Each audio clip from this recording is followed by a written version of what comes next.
Hi everyone, welcome to the 17th episode of the Rashid Saleh Show, the RSS, with myself, of course, RS, and Jason Sim, aka the Cushingite. And I'm actually quite excited for this particular episode because it's all about sports. You've been waiting for this one. It's something that I've always been looked forward to my whole life. No, actually no. It's something I'm quite well versed in, and it's something I love talking about. Obviously, so this particular episode is all about rugby, and it's something that I've always had a passion in since I was very young. And why not just tell them that the big announcement, man? So, should I say? Yeah. I mean, everyone knows. So I have been appointed as the honorary secretary of the Sarawak Rugby Union. There we go. And I made the announcement, obviously, in early October, and it was endorsed by the executive committee or the exco of the Sarawak Rugby Union. It is not an elected position, it is an appointed position. So whenever we have the next annual general meeting or the AGM, if there is an incoming president, he has every right to remove me or not. But it doesn't matter because I'm still very honoured and very pleased to have been given this position as of today, because it's something that maybe it's not been a lifelong dream. I mean, it's not like it's my career, I think. But for me, it's even bigger than I won't say working your for kids. No. Nothing's bigger than my kids. Of course. Nothing is bigger than my kids, but it's very close. But it's something, especially being part of Sarawak, and for the sport of rugby for Sarawak. I'm absolutely thrilled to have been given the chance to. It's not proving myself. I think I've had enough experience in rugby to understand what goes on with it. But I'm thrilled because I know the potential, and I've seen the talent, and I've seen basically what Sarawak can be as a powerhouse in rugby, well, mostly in sports, but for me, more importantly, in rugby in Malaysia, and I dare say in Southeast Asia, even Asia. Yeah, I mean, I've known you for a while, and I've known you to be this huge sports fan, this sports person. But it's fair to say rugby is your number one love. Fair to say? Yes. Not fair. It is my number one love. Yeah.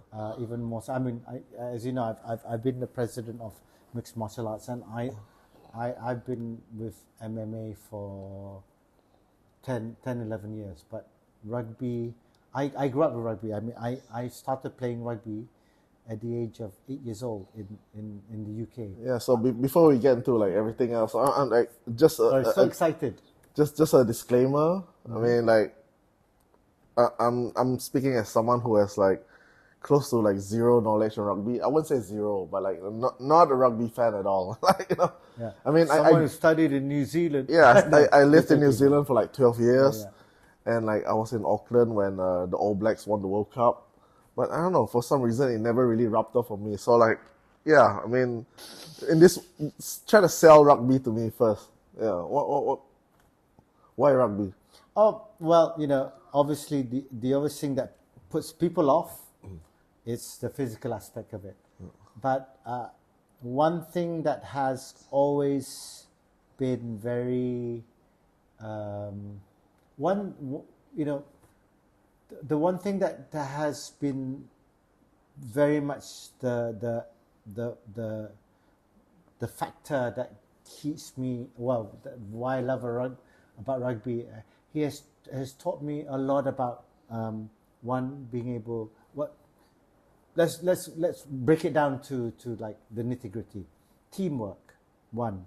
Discipline, camaraderie, and respect.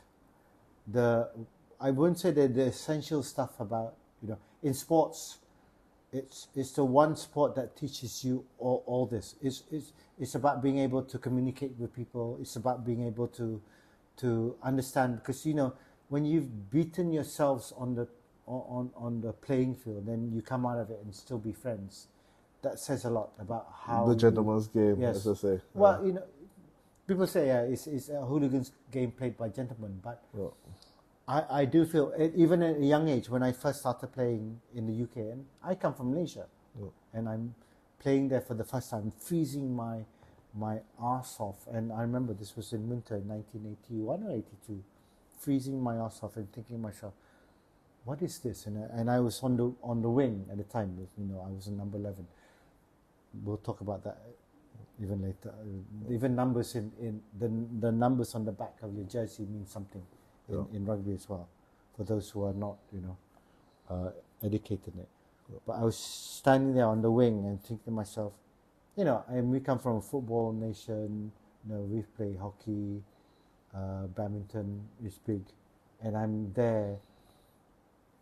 I'm running around with this oval-shaped ball and thinking, I just have to run with it, and suddenly I get tackled. Right. Yeah. I never know. It's like, and I was like, I'm just going upset. I'm going, why? It's like, oh, welcome to rugby. I'm like, oh, thank you very much. And it's like, why do people play this? It's like people are killing each other. Then over the term and over the years, you realize that it really is a sport that teaches you to be very disciplined, very patient. You look at things very differently. When Tyson used to say, you always have a plan until you get hit in the face. Exactly the same with rugby. In another sense, with you always think you're going to be able to do stuff, and then how do you react from it? How do you behave? And how do you be able to respond to situations when that happens to you?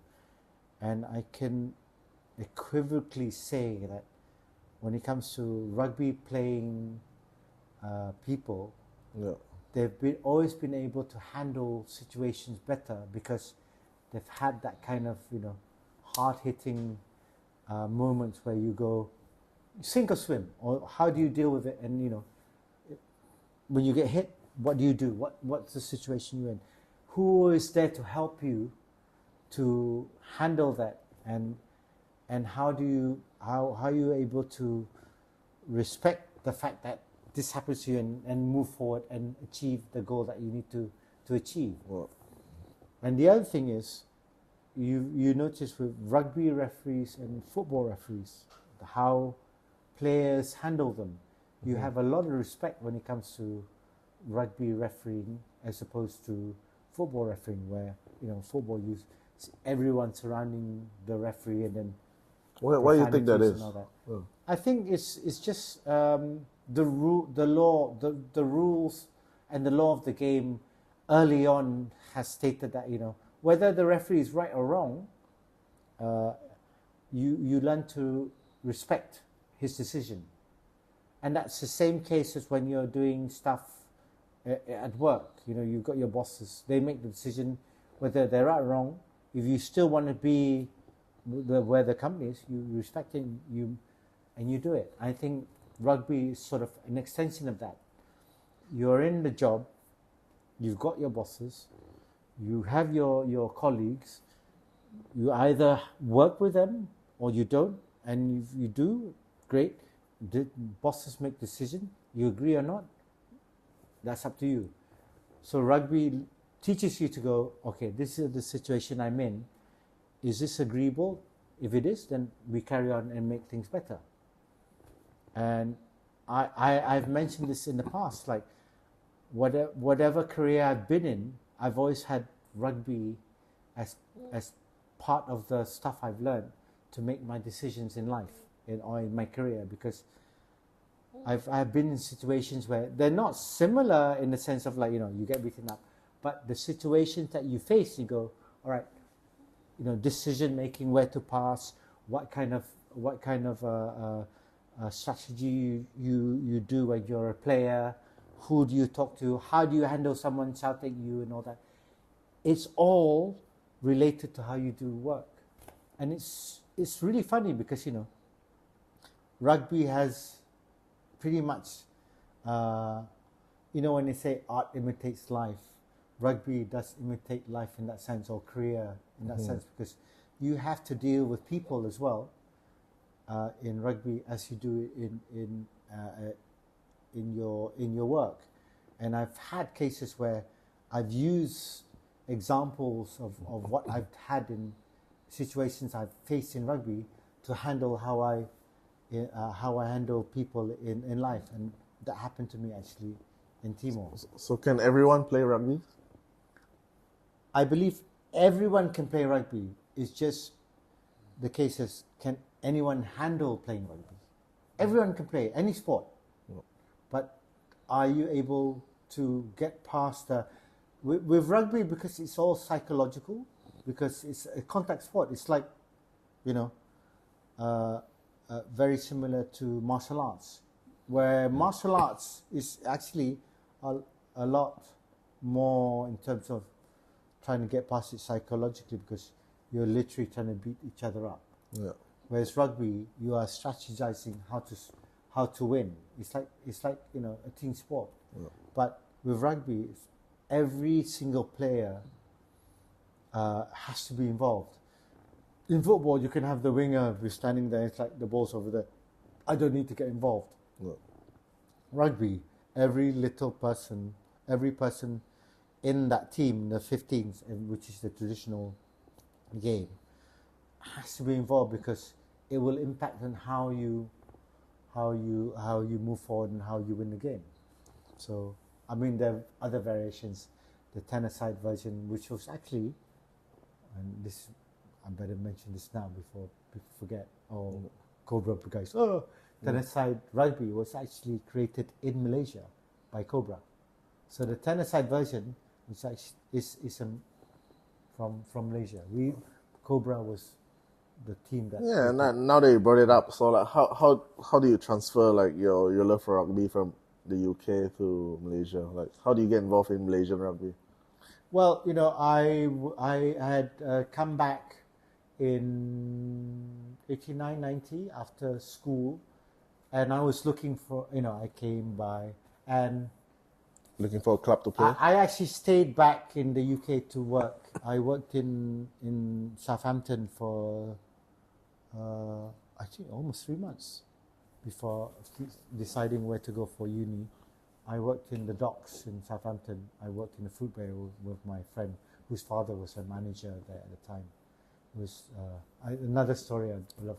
I worked from 4 in the morning till 2 in the afternoon in a fruit bay. It was the last fruit bay that used to have, the ships will come, then the big trailers and the trucks will come, and it was the last drive-through bay in one of the last drive-through bay in Southampton, because modern ones now they have it, and then the crane will pick up the thing and put it. So, and then they open up the can't remember what they call it now. Yeah. So this one was, they drive through, we open up the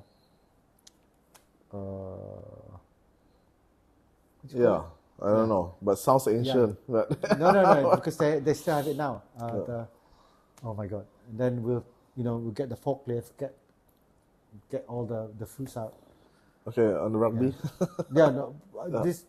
I have to go through this because it So I took myself off from 3 months, and then when I came back, my brothers had already, been established themselves in KL, and it was in PJ at the time. Yeah. And I was like, I was asking my brothers, where should I go? And my brothers said, oh, just come and play for this team first. And the first team, I think a lot of people would be shocked because only a few people would know about this. Wow. The first team I played, when I arrived you wouldn't know anything because you don't know anything about the fraternity, was Royal Slam Club, which is a big rival to Cobra at the time. Wow. So I actually, the first team I played was as a scrum half, was for Royal Slang Club, and there was a visiting, the Hong Kong Rugby Football Club had come down to visit, and we were playing in Padang Mabok. This was in, I think, late 89 or 90, and I played for them in a friendly. It was also culminated in another affair that happened at the card room in Selangor Club. It was a famous thing where, you know, we have this song called Singing in the Rain, and you take a piece, an item, your clothing off as you sing. So, you know, yeah, so ended up with... So these are amateur clubs? Yeah, still amateur club. There are no professional clubs in Malaysia. And then my brothers were like, no, this is the wrong club. You should be going to the club in Petaling Jaya. So I ended up in Petaling Jaya. And it was a time when I met my best friend and started playing rugby then for Cobra. And then I got my full-time membership also in 1990. It was given to me by he's still around, Colonel retired Charlie Wong, and my rugby club career started from there. I mean, I've heard this name like countless of times. Like, can you just give me a rundown, like who started Cobra, how they started, and like, you know, what is the league like? I mean, how do you play? Yeah. Okay, so rugby in Cobra was actually started in 1967. It was formed because again, the story goes that they were all actually members of Royal Slang Club. There was a big disagreement, and the late and I managed to actually interview him. He lived in Australia. So it's like a breakaway club. Well, yeah, he started a breakaway club in 1967, and I managed to interview him. He came back to Malaysia during our 50th celebrations. So Dr. Chan On Leng started the club. He was also the first president of the club. Yeah. And we also started 10-a-side rugby at the time. I don't know how that came about. I'm still trying to find out the information, 30 plus years on. I mean, you were around at the time? No, okay.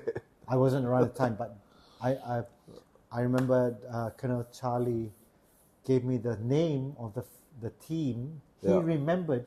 He wrote me on a piece of paper. I can't remember why. The team that actually the team that actually represented Cobra for the first time in a 15-a-side rugby, and of course 10-a-side rugby as well. However, for your information, the oldest rugby, I wouldn't say club, but rugby section is Royal Slang Club because it's 100 over years old. But for the oldest rugby only club, it's actually Sarawak Rugby Union. Is that right? Yeah. So it started in 1950. So is this a national league? I mean, now we're moving further up. So we do have a national league. We did have a national league. So a lot of politics going on. We used to have a national league where, okay, you got to start. So each state will have their own union. Yeah. So for example, I'll give an example, Selangor, because Selangor is probably the best example. Yeah. Not being biased, but the probably best managed in terms of how rugby is, and Johor now, I suppose. So you'll have your clubs. So in Selangor, not KL, so KL. Selangor, you'll have your schools, which is schools. They have rugby, schools that has rugby. So that will be managed by the schools and Ministry of Education. Selangor will have clubs. We have, probably about 6, 7, 8 clubs, for example. Yeah. And then we will play in our own league. And then what will happen is we will also have an inter-club national league. So the national league is clubs from each. What would usually happen is you have the winners and then you play inter-club. But because there's not enough teams, we would have our own state league, and then we will have the best teams. It won't be the best one or one or two teams. Selangor we have three or four teams because we play rugby regularly, and then we'll have teams from other states to play in a league. So I don't know if this is a good analogy, but is the like Cobra? Would you say it's like Sunday League football? No, It's a bit higher. Higher. Yeah. So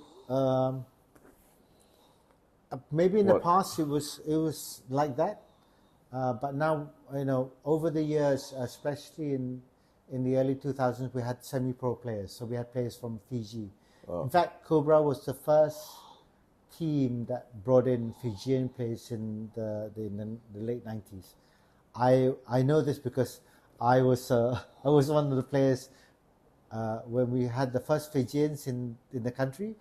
I actually played with the first Fijians in the country. So they're semi-pro. Yes, they were semi-pro. So they were paid. So they're paid. They were paid. Right. Okay. So we actually played in semi-pro league. I mean, semi-pro players playing in an amateur league, so it became a semi-pro league.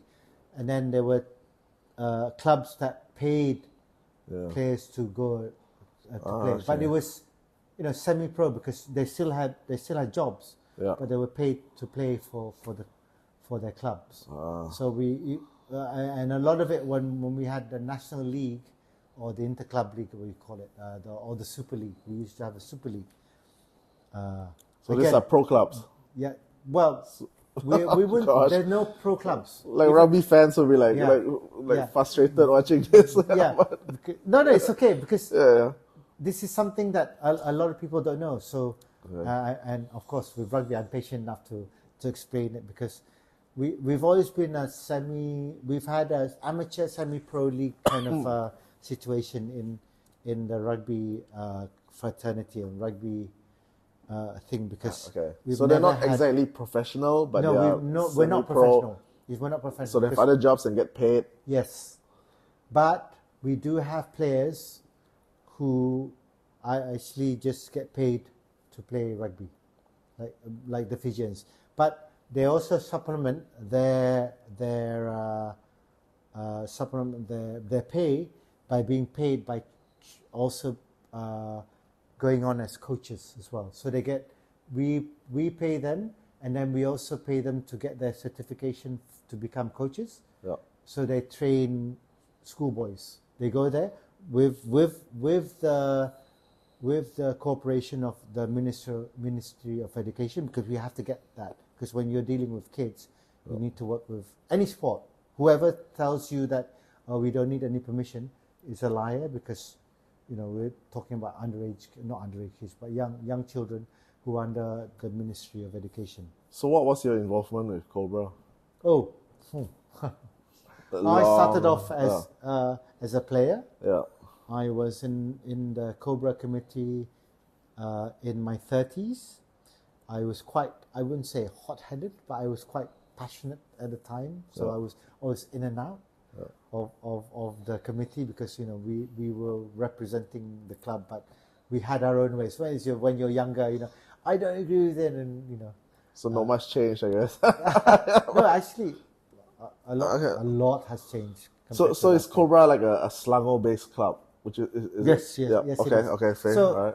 Cobra is very well known in Rugby circles. the rugby circles, because obviously in the late 70s we were very good.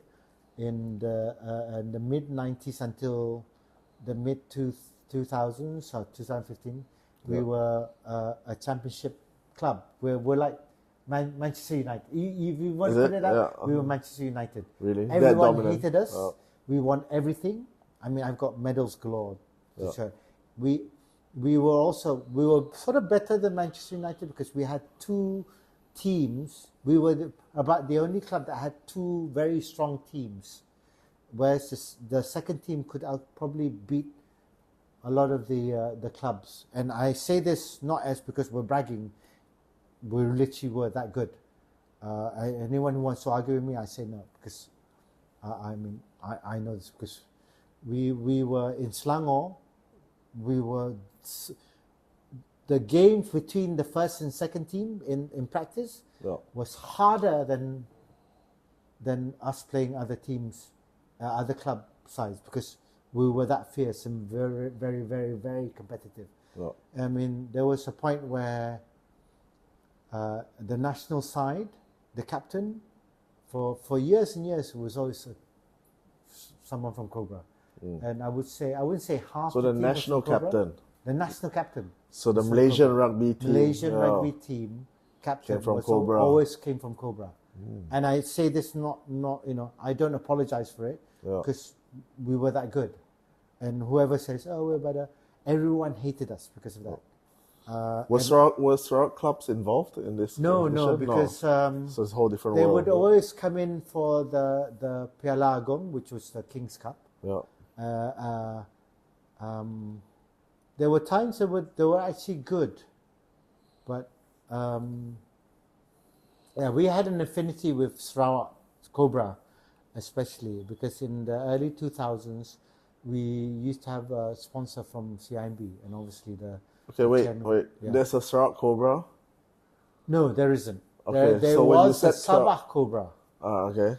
So when you said Sarawak Cobra, you had an affinity for Sarawak Cobra? Yeah, no, we had an affinity with Sarawak. Okay. Because Cobra, through our past president, Lieutenant Colonel Tommy Pereira, he used to play in the armed forces along with Colonel Charlie Wong, and they used to play with players in Sarawak. So, like my past president, Colonel Tommy, is friends with the current president, Richard Song Swee Jin, the Song family. So Song Keng Hai is his grandfather. Okay. So so rugby has always been in their blood, and they know each other. So we came over, and now we're talking about how Cobra is very close to Sarawak, is because we came down with the obviously sponsorship and cooperation with CIMB Foundation. We helped develop junior rugby for, I can't remember how many years it was. I was still part of the club at the time, but I never got to be involved with CIMB Foundation. We helped develop rugby, school rugby in Sarawak, all throughout Sarawak, from Kuching all the way to Miri, from what I hear. And it was really good at the time. Like a lot of kids started taking up, I almost say rugby because of that. Do you have a general sense where rugby is in the hierarchy of sports in Malaysia? Oh, okay. So, like how popular is rugby in Malaysia? I have a hand in that. Something that I'm very proud of. Although I suppose this generation don't really know about it. So, in terms of sports, rugby is now quite popular because people know about it. People see it. We, in our ranking now, we are in mid-term. It's like 50 something. Our highest ranking was actually, I think, 50th in the world, which is very good for a Southeast Asian country. Who's ranking? World ranking. Rugby ranking. You mean who? You mean the Cobra? You're talking about Cobra? No, or Malaysia. Malaysia. Okay. So we're talking about Malaysia rugby right now. So it's 50th in the world. We are now 54 or something. I mean, there's not that many rugby playing nations. And you'd be surprised, about 70, 80, 90 rugby playing nations, and growing. I think there's more now. I dare say there might be a three-figure now, 100 over. However, for us to be able to get there was because, or rather, be in the forefront of people's mind when it comes to sports in rugby. More than 1.5 decades ago, rugby was probably, I wouldn't say non-existent. People knew people played rugby, but in Malaysia it was like Just wasn't that popular. Wasn't popular at all. And it was when I moved from ESPN to ESPN, I always tried to push for rugby. I did manage to cover the Cobra 10s when I was at ESPN, but when I moved over to when I started working with Astro Arena for one whole year, even though I was the senior presenter and working at Arena, I kept pushing. When can we have rugby? Can we have rugby? And it's like, rugby is not really, I said, remember Commonwealth Games when everyone used to watch it and it was the best watched sport of, gymnastics and Cobra. See, and rugby was probably one of the most watched in football, obviously, in the Commonwealth Games in 1998, because I remember them telling us, like, I was going to watch rugby, and then that's when Jonah Lomu, Eric Rush, they all won the first ever Commonwealth Games rugby medal was in Malaysia, 98. So big hype, blah, blah, blah. It was. And then boom, decades later, and there I am trying to push sports, rugby onto the forefront of at the time, Astro Arena just started, blah, blah. Obviously we had football and badminton was then, 10-pin bowling, big, we covered that. So you mean like Jonah Lomu won the Commonwealth medal in KL? Yeah, oh, wow. 1998. That's amazing. I have a picture of him. I've lost it. He strangled me because I was joking with him. He won, the late Jonah Lomu won a... Yeah, I mean, even a casual would know who Jonah Lomu is. I stood next to him thinking, well, why Jonah Lomu is so big is because when you have a guy who's 6'4" and he's 100 over kilos, you don't expect him to run 11 freaking seconds in 100 meters. And when you have that guy who's big running towards you, you get out of the way. Yeah. I mean, if someone's that good, I mean, it doesn't matter what sport, you just kind of notice, Yeah, it's just that he carried the weight and the speed. Yeah. And you got that and rugby skills, obviously. Yeah. No, I'll be like, no, I'll let you pass. Anyway, so moving forward to that, it took me a whole year, and then when I finally got my own program, which was called Rock and Roll. I created on ESPN. I created the thing, and we got the team, the graphics guys, the lady, Grace. I remember. Okay. See, I remember she helped create the Hi Grace, and she's still at Astro, I think. Grace, and she's one of the senior. She heads the graphics team. She's awesome. So they created the graphics for us. I went to pick the music. There was Afik Go. Now he's left, but he's still involved with rugby now, and he became the producer for this. It was exciting times because we were like, how are you going to get this up and running? And then we got involved with at the time the national league, the interclub league. Yeah. And then the biggest, I suppose the biggest coup was being able to show rugby live. So when I took over, we spoke to Malaysia Rugby Union at the time, and we said, look, we're going to start showing live rugby on during the club league. Everyone was excited. I remember meeting everyone. The GM at the time was we call him Kobau.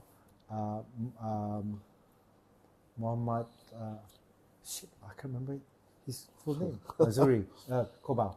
So he was the GM at the time, and we had a meeting at Malaysia Rugby. Their office is in the Olympic Hotel. So we got all the clubs there, and I was telling them, we're going to be doing this. It's going to be the first time we're going to have live rugby. It was so an exciting time, and we got all this done, and then we got rugby on live on. I mean, did you feel like did you have a sense that there's an audience for this, or was it because like, oh, I want to push rugby out there, I want people to know and watch rugby? It's both. No. We knew we had an audience, but we also knew that if we did this properly, that the popularity would get, because. But why did you think you had an audience, as opposed to like, can you do this for any other sport? Oh. I don't believe. I had that belief that it was a sport that audiences would love to watch, because there was one thing about, especially in Borneo. Yeah. Again, there's something about. I grew up in the 80s, and I had my late grandfather, and I used to sit with him. This man was, he used to be a special branch of policeman.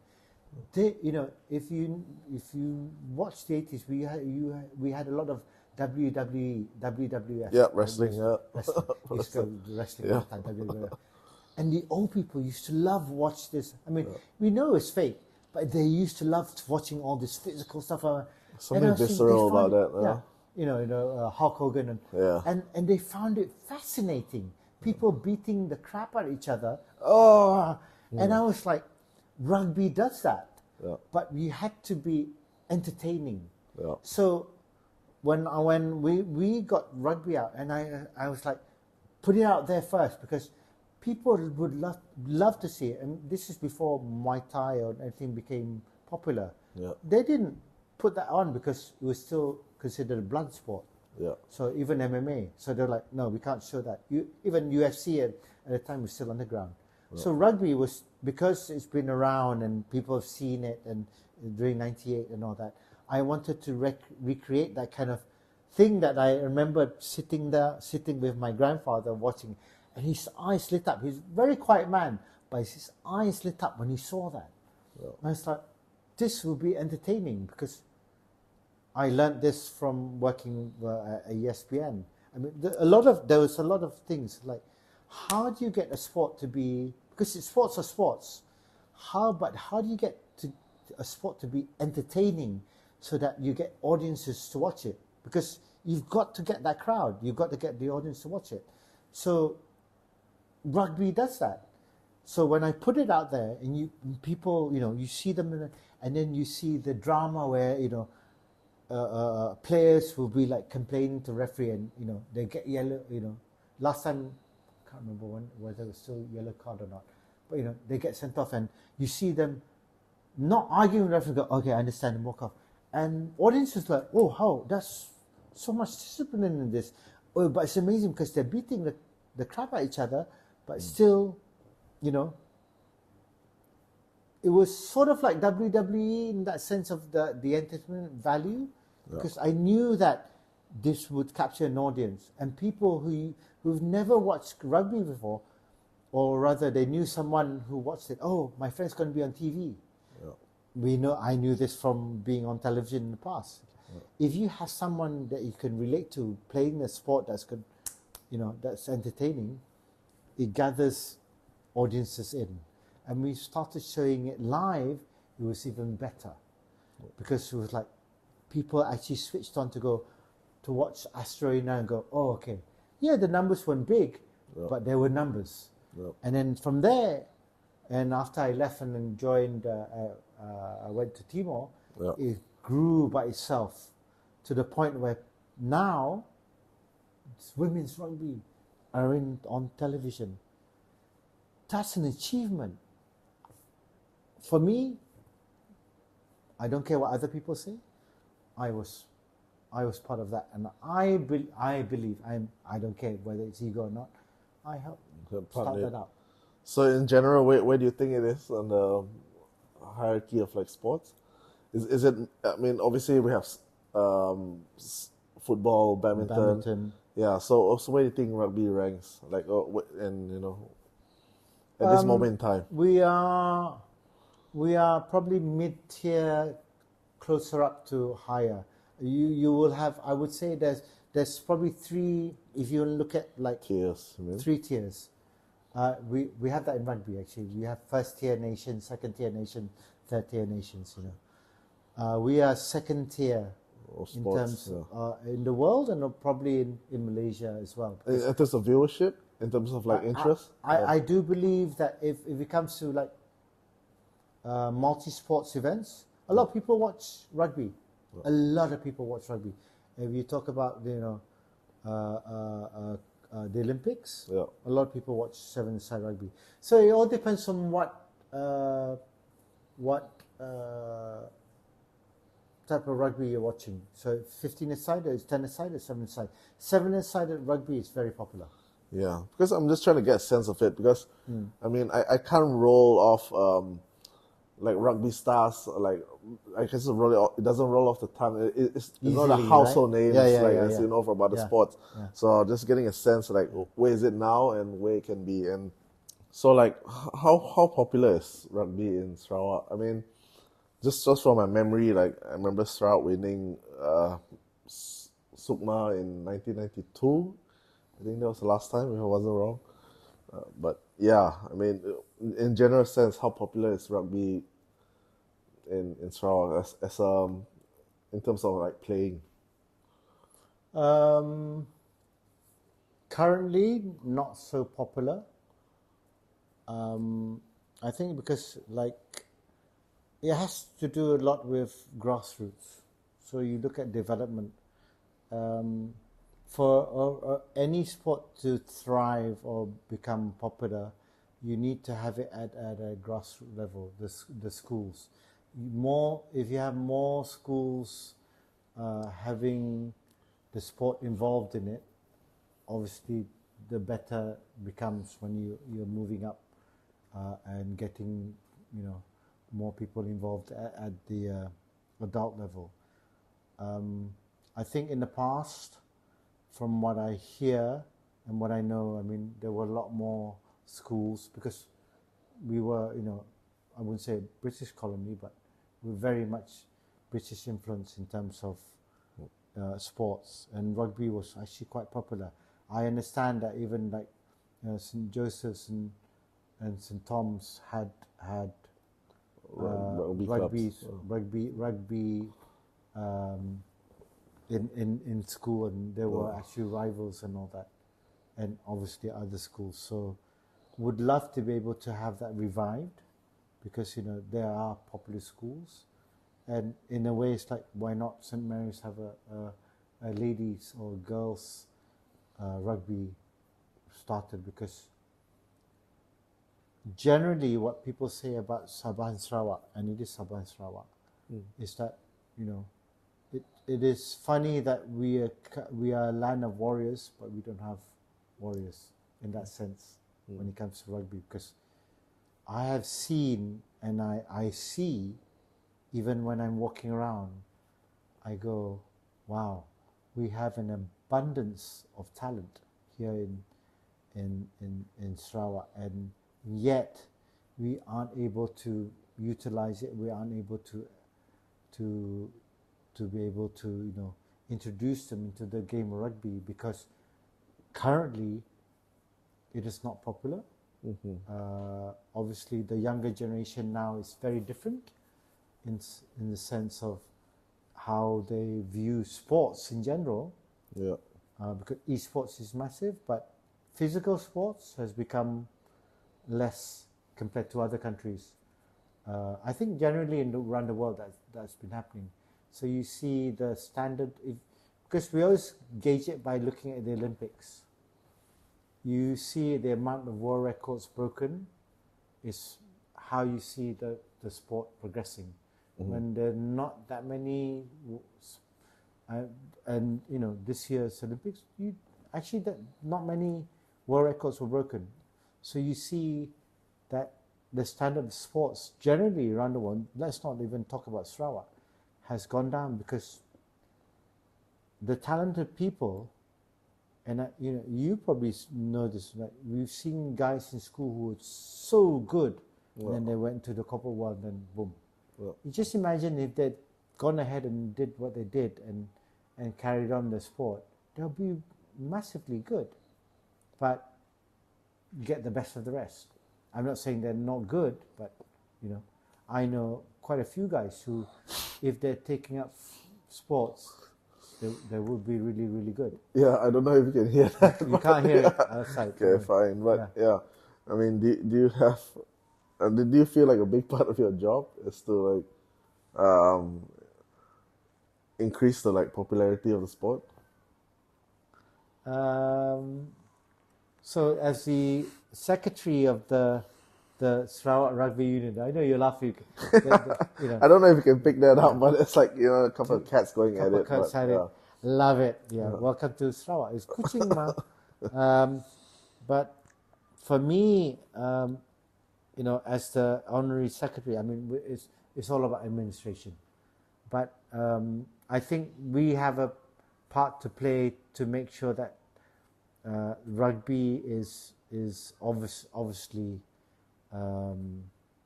up there in the, you know, in the sphere of people's minds, and to promote it, and especially in the schools. But we obviously we have to work with the schools and the ministry and the different divisions. Sarawak is very unique because our country, our region, Sarawak is almost like is similar to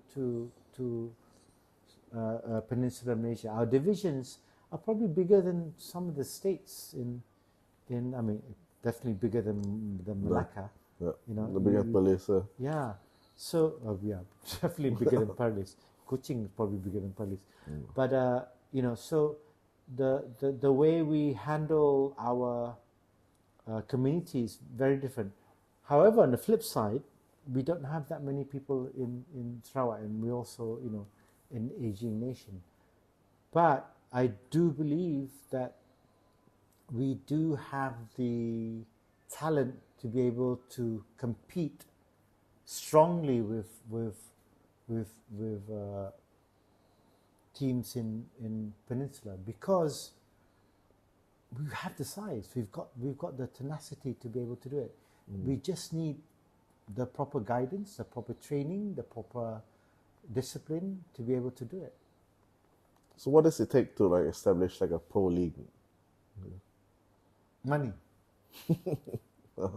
I mean, does the interest come first? The interest has always been there. It's always been there. Yeah, I mean, come on. I don't even talk about rugby. Look at the football. You know, like teams in Kelantan, players not being paid. Kedah, what is it? You know, Kedah, Kedah players being paid. I'm not sure, but no, they were double treble winners. I remember this because I used to cover them. Double treble winners.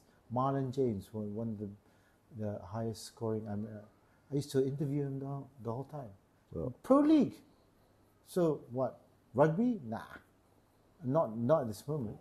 Until people take it seriously. Well, until people take sports seriously. Yeah. Well, you know, whether you like or hate TMJ. He you know, he's passionate about how football should be run, and kudos to him and Johor, because, you know, they're getting it done. You know, and in some ways, I'm not being biased, but when it comes to rugby, you know, Johor is one thing, but I do feel that Selangor is probably Selangor in terms of rugby should be where we should like follow in terms of, you know, the standard of, especially in development and all that. I mean, they're in the recent MSSM tournaments, the under 12s and the under 18s wiped the floor of everyone. Is it because they start training them at school level? Yes. And so, you know, everything comes up. Even at Cobra now, we still have two teams. The first team is there. The second team is made up of Cobras, the juniors who've moved up into the second team, and you know, and it's being coached by one of my one of my friends. I say ex-Cobra guys. I'm actually still a Cobra. What am I talking about? My former teammate Felix too, and he was also a coach of the junior teams. So now the juniors are now the second team, and there's a lot of and I can't remember where they were in this. They also played in Selangor League, and they did quite well apparently. So what is your thing that Sarawak needs, like, for the growth of rugby? I mean, is infrastructure a problem? no, we've got good fields. We've got great fields. I mean, I was just last weekend in Unimas. And Unimas had built they have two synthetic fields now. One is a fully football field, and the second one is a modern synthetic rugby and football field. The grass is longer. I say grass, it's synthetic grass. Oh. And last weekend we had 7 teams playing on it. No one complained about injury because it's modern. I know a lot of the older generation. You shouldn't play on. AstroTurf, is it? They call it AstroTurf. It's not. It's artificial synthetic grass. Oh, okay. It's not artificial. Yeah. It's very different. Artificial is like carpet. This one has proper artificial synthetic grass. So when you fall in it, there was I kept asking every single player whether the forward ground. I said, "How's the field?" He said, "No, most injuries they had was impact, man to man, impact injury, but normal. You always, even on grass you get like slight injuries here and there. It was just like playing on grass, but it's flat. So the standard of rugby was good because people could actually run without wearing. If you've ever been to the Songkeng High field, you'll see like you can disappear in it. I mean, I'm not saying anything bad about the field, but it's not even. But having to play rugby on a pitch perfect ground and being able to do it, and Unimas, kudos to them. I mean, I love the fact that we've now, and it's the first ever. It's the first ever synthetic rugby field in Malaysia. Oh. Yeah. And I'm glad that we've got to use it, and it's passed, flying colours. Amazing that it. I think it cost them like 2-3 million to build the 2 fields, and to me, money well spent. And as the honorary secretary now, I'm going to recommend. Having tournaments on that field. I think they're going to have the Unimas 10s at the end of November, and Do you think the media here has a role to play in terms of rugby coverage? Very important, because I've been part of the media. So what I've done in the last few days was being in the media. I've done a lot of for especially for the Maksak Sarawak rugby. Also, first time they've had a selection tournament, because usually they'll have one team and then they'll send it off. This time we have 7 teams. We as part of the Sarawak Rugby Union, we have selectors who will recommend players who should represent Maksak. So we'll give them that list. It's up to them to decide whether they. Can you please explain Maksak to? So Maksak is the civil service. Games. So you have all the civil servants, from whether they're bomba, whether they're teachers, any civil servant that has is working for Maksak. I can't remember. So they put out rugby teams. There's okay. It's the Maksak games every sport. Okay. So they have like futsal and all that. All right. So you will represent your state to play other civil servants in other states. Yeah. It's really cool. I mean, I love the fact, because it sort of fosters that kind of like sure. Camaraderie, blah blah blah, and all that. Did I say blah blah blah? But very important. But yeah, the it's all the civils, any civil servant. So I feel really bad because I can't remember what Maksa means, because I know it, but it's tip my tongue.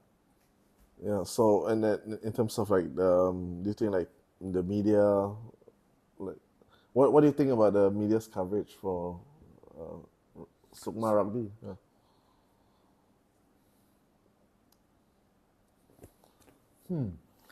So I mean, I think there was fair coverage in terms of rugby for in Chukma, because there was a lot of sports. There's 24 sports in Chukma, and rugby obviously with any state that's going to be hosting it, there's a lot of expectation to win, obviously, the gold medal. So there was, I remember reading in an article prior to the start of the tournament saying that we are targeting gold and all that, but I'm very realistic when it comes to these things, because the ladies team I know well enough, because I've seen the coaches and all that used to be part of Cobra, actually.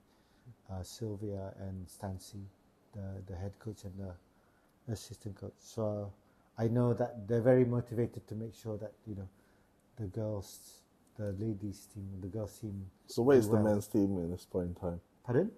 So where is the men's team in this point in time? Again, I think it's the men's or the boys. Oh, okay, the boys. Were you talking about? So SRU is a governing body, so we don't really have a team. Oh. So this is one mistake that a lot of people